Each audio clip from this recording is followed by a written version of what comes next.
When the decree first came out, to destroy chas v'shalom all the Jews, the Medrash says the first thing the Mordechai did was he went outside the Beis HaSefer, outside of school, and he met the children as they were coming outside of school.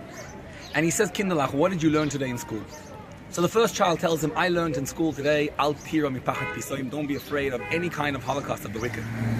And the second child learning in school says, I learned a bunch of psukim today, and when we got to the pasuk Utzu Eitz Avasufar, that whatever they take counsel, whatever they want against us, will not stand. Ki imanu keil, God is with us. And the third child says, Ad zikna anihu, Hashem says, I'm with you forever. As soon as he heard this, Mordechai was happy, he rejoiced, and he knew everything would be fine, everything would be okay. But interestingly enough, the pasuk says right after that, what did Mordechai go do? He went and he cried a great cry. Now, if he knew as a prophecy, evidently, as a nevuah, that everything would be okay, then why was he crying? You already know that everything's going to be fine. Here's what really happened.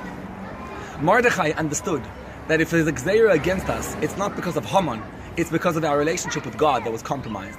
That's why Haman had the power to do something against us. And he says, what can I do about it? Well, let's understand what happened. As the Gemara says, it was they had bowed down during the days of Nebuchadnezzar to an idol, or some say because they bowed down to Haman himself, and Haman pretended to be an idol. Now, even though they didn't mean to do so, but a Jew would never bow down to an idol, even if he was coerced to do so. You see, every Jew has a godly soul, every Jew is divine, and no Jew would ever compromise that, even if he was coerced. He would never bow down to an idol. So the fact that they bowed down meant they compromised their Yiddishkeit. Mordechai says, I have to work on their emunah. I have to restore and rebuild their emunah. How do I do that? So he says, well, let's first start with finding out, do these Jews have emunah? And he goes outside the school. He's standing outside the Beis HaSefer.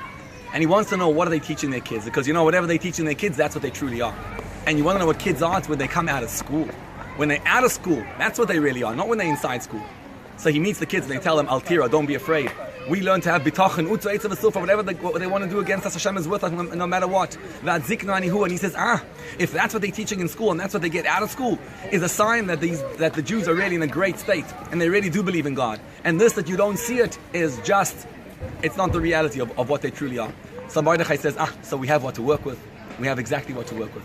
Every Jew has a emunah, every Jew believes in God. And as soon as he realizes that, he goes out into the street, he cries a great cry. And the reason for that was, let's restore the emunah of Klal Yisroel. And that's the celebration of Purim. All Jews believe in God. We just need to discover it. We need to reveal that emunah. And when they cry to God,